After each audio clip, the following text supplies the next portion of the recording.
hyper automation to really push the boundary of what's possible. They've got solutions across the legal, work relay, Salesforce, and robotic process automation. They've also been named for one of Forbes' 2023 Best Startup Employers. They've got 4 offices across the globe providing 24/7 support. And here to tell us a little bit more, actually a lot more about Neostella, is the Director of Global Partnership, Jared. Welcome.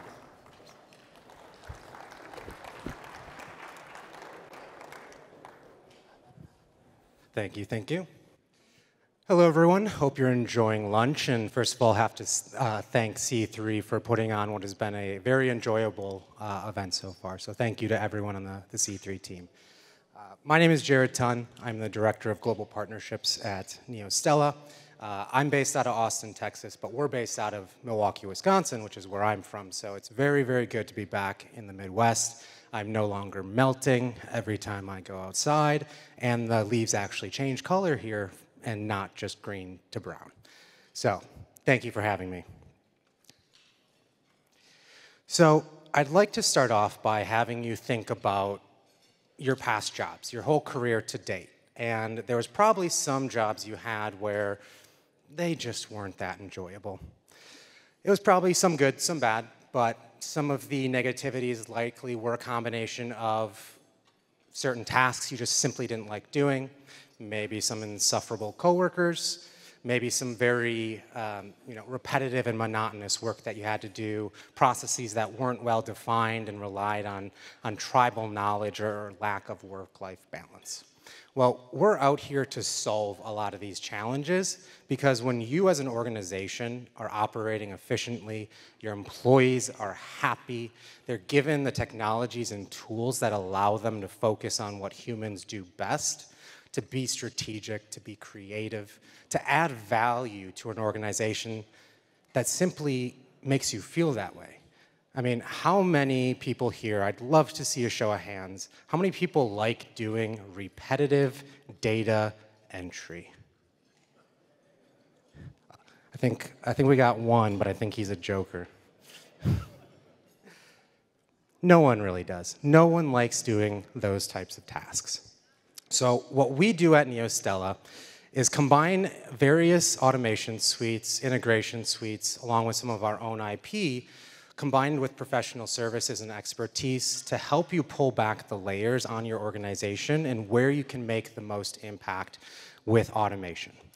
Now, I spent the first 12 years of my career at a very, very large financial institution, the 5th largest bank in the country. And I'm a recovering accountant. Thankfully, I've moved on to something better. But there were so many tasks that I had to do on a daily, monthly, quarterly basis that just screamed for automation. So I love taking a very business user, very client-centric approach to everything that we do because I lived that life. I lived the life where every day I went in and the second I sat down at my desk, I couldn't wait for the time around 5 o'clock where I got to log out and go home. And considering how much time we all spend focused on our careers, sitting at our desks, sitting on the phone, working at our jobs, having that balance, and not just work-life balance, I think that's a bit overused, right? And life shouldn't be about having to balance work and your personal life. Those are intertwined. So it's about making sure that while you are at work, you're able to do the things that bring you, maybe not happiness. Not every job can make you truly happy, but to focus on things where you actually feel like you're providing value to the company, where you're focused on something that actually empowers your brain and gets you to think creatively, strategically. So what are we doing? Well, thankfully what we do is incredibly agnostic when it comes to industry. We work with financial services and banking, manufacturing, distribution, insurance, retail, healthcare, because when you think about it, at the end of the day, every company has a finance department, every company has an HR department, every company has an IT department. And within these departments, there's a lot of very repetitive, structured tasks, generally done in high volume, that are just screaming for technology to help. So things like invoice and purchase order processing, things like account reconciliation, tax estimates, We do a lot of work in the mortgage industry. For anyone that's bought a home, you've certainly likely gone through that closing packet, which feels about that thick, right? Your wrist is practically broken after signing all those documents. Well, no matter who your lender is, a lot of those documents are pretty much exactly the same. Your closing disclosure is going to look the same whether you're getting that from a small credit union, a large bank, or a pure mortgage lender. So it's these types of tasks and processes where we have a lot of repeatability, a lot of structured nature that lends itself to a very high degree of success when you focus on automation. And our focus about how we impact the client is all about how we positively transform the employee experience. Because when you have happy, productive employees that are actually enjoying what they do, your organization is running more efficiently. You have people that are pulling together in a collaborative nature. It's not just, well, I did my tasks for the day, screw everyone else. No, you want to work as a team. I don't think a company needs to be a family, but it needs to be a team. You need to work together for the same goal. And when you do that naturally, and when given tools and enabled in the right ways, it makes it much more easier. And that is always going to result in better experiences and results for your end customers and clients. Let's talk about AI. Just kidding. I'm not going to talk about AI. And the reason why is AI is becoming such an overgeneralized term. We have traditional AI, large language models with Gen AI, and then we have process automation. And what we truly focus on is process automation.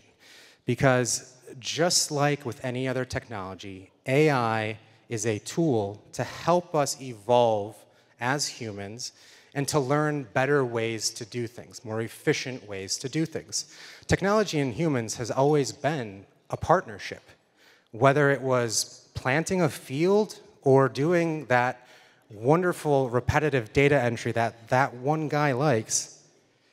We've found better ways to do things throughout history, and it's no different here. So our goal here as an organization is to help you, handhold you along that journey, because it's a journey. It's not one and done. You're not going to go on a transformational journey to say, hey, we're going to implement process automation, AI, we're going to integrate all of our systems. We're going to do that in one project, and then we'll be done and be able to watch it sail off into the sunset. That's not how it works. It's a continually journey to continue learning, to continue improving, to finding better ways to do things, and then using the efficiencies and the better data visibility you have to continue finding new ways to improve, new ways to become more efficient. So our goal is to help you do that. We want to find the operations that you have, the processes that you have that tend to drive the most dissatisfaction. Because going back, I'm going to sound like a broken record here, but engaged, happy employees that are doing their jobs well is going to result in positive client experiences. So let's let humans focus on that. But it's always going to take some work. You need to figure out what makes the most sense. Where do I start? That's the biggest question we get. Where do we start? Jared, we know that we need to automate.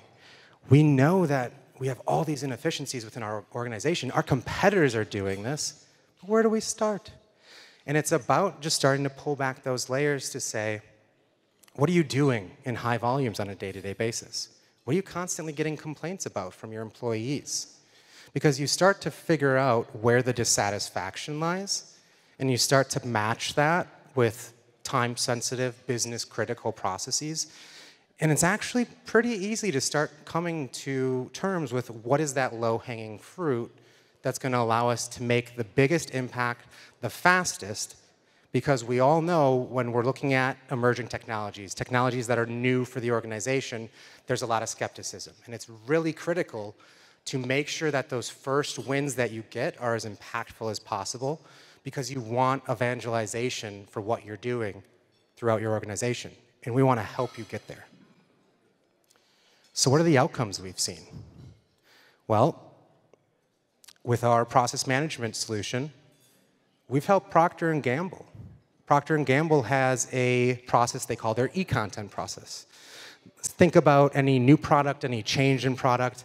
Anytime that they want to do a Halloween line of Pampers, well, in order for all of the e-commerce retailers to post that product online, that was a 120-day process for Procter & Gamble to go from idea conception to allowing those e-commerce retailers to post that. Well, a lot of that was just simply task organization, workflow efficiencies, automating the high volume, most repetitive steps. And what we've done by connecting all those dots together and finding the best places to automate is we have gotten a 120-day process down to 15 days. And we are hoping to hit 12 by the end of this year. There's just a legal approval we need. So, making a big impact. Custom manufacturing. Custom manufacturing, it's critical to align sales, to align your operations, to align manufacturing, to align inventory and supply chain, to align accounting, legal, HR. And by connecting and integrating your solutions, the ways that you communicate with another, the way that you process your workflows and tasks in as efficient manner as possible, well, we've helped a company like Perennials in Sutherland, who does very high quality furniture and rugs. Well, someone who's selling a $50,000 rug, pretty important that you deliver that rug on time. Well, they were only hitting about 50% on-time order fulfillment. Big issue. So, what did we do? We get in, we peel back the layers, we understand exactly how we improve and bring efficiencies to their process, we automate wherever possible, and as of March this year, they have been hitting 98 to 100% on-time fulfillment every month. So I can talk about this till I'm blue. I only have a few more minutes, so I'm not going to do that. Also, I don't want you to become more and more interested with your food and less interested in what's going on up here. So I am very happy to bring one of our clients on stage, a company you may be familiar with here local over in Eastern Michigan. But I'd love to welcome to the stage Giselle Pasqua from Stone Ridge.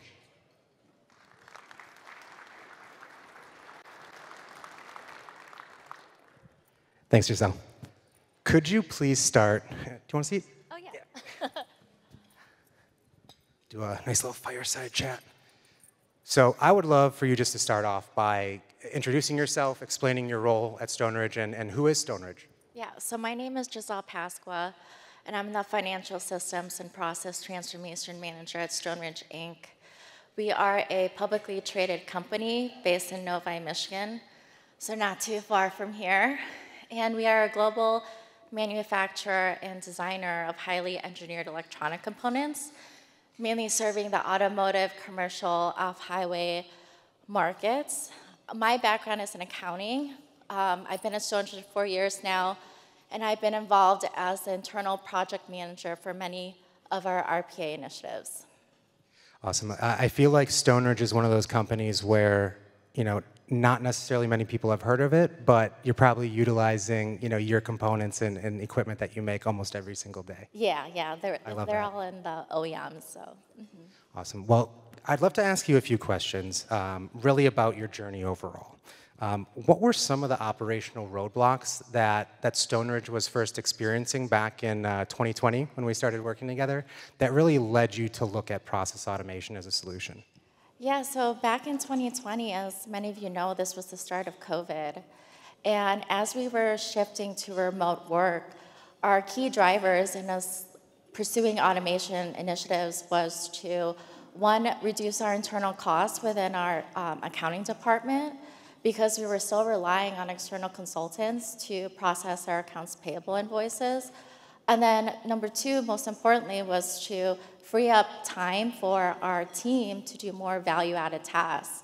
And our chief accounting officer, he was a bit aware of RPA technology, and he really believed that this would be a good solution for us. So you mentioned Bob's affinity for the solution. Was there apprehension going into this project of process automation, robotic process automation? Is this going to accomplish what we hope it does? Tell me about that. Yeah, so there was a lot because, in my opinion, people are very resistant to change. and especially within the automotive industry and accounting in general, we're very set in our ways. And so we didn't really understand fully the benefits of automation or how it would be really relevant to our accounting department, because honestly, everyone thinks that they're unique. And so we really had to drive in the force that at the end of the day, this is going to benefit you. We heard concerns that, you know, a bot can't do what I can do, or that this was going to replace their job, which was not our intention at all. So we really just had to make sure that we communicated the benefits effectively to them. Yeah, I think change management is a huge aspect of what we do, and I think a lot of these sponsors here would say that because, you know, you just see AI, you hear process automation, you hear robotic process automation, and people do jump to conclusions about that. So love that, you know, you internally were able to kind of satiate some of those fears. And is it safe to say that those fears have been extinguished? Yeah, I would say, especially when the automations went live, they actually got to see the benefits themselves. And there was a lot of pushback at the beginning because we were asking people for time that they already didn't have to commit to these projects. But in the end, it's worth it, they love it, and they don't want the automations to go away. Love to hear that. Could you quickly talk through some of the key use cases that we've tackled together and that you guys prioritized as a department? Yeah, so because this was spearheaded by corporate finance, we were focused on finance and accounting areas that were highly manual, tedious, and repetitive, especially during those peak work hours during our financial close and reporting cycle. So this was like the first 5 days where people are, you know, heads down doing a lot of work. And so since 2020, we have about 7 processes that are live. But I would say the key processes are accounts payable, invoice processing. So we were able to successfully, you know, reduce our external costs with that. And then we also have the preparation and posting of our payroll journal entries to our ERP system. And this was more complex, as you remember. But like this was a huge win for us because this was 4 ledgers for our whole company, and it's a weight off of people's shoulders. So. And you mentioned cost reductions. Obviously, always a fantastic outcome that we're aiming for. But could you talk through maybe some of the other outcomes you've experienced at a high level? Yeah, so when the automations work, people are so much happier. It's a weight off their shoulders. You know, that was what we really emphasized, was like freeing up their time on tasks that they didn't really want to do in the first place. And so we've been able to reduce, on average, about 20 to 30% of their time during the month-end close and focus on more enjoyable tasks, more analytical tasks. A phrase that I love to use is emotional ROI, because anytime that we look to qualify a use case with a client, you know, there's a lot that goes into that.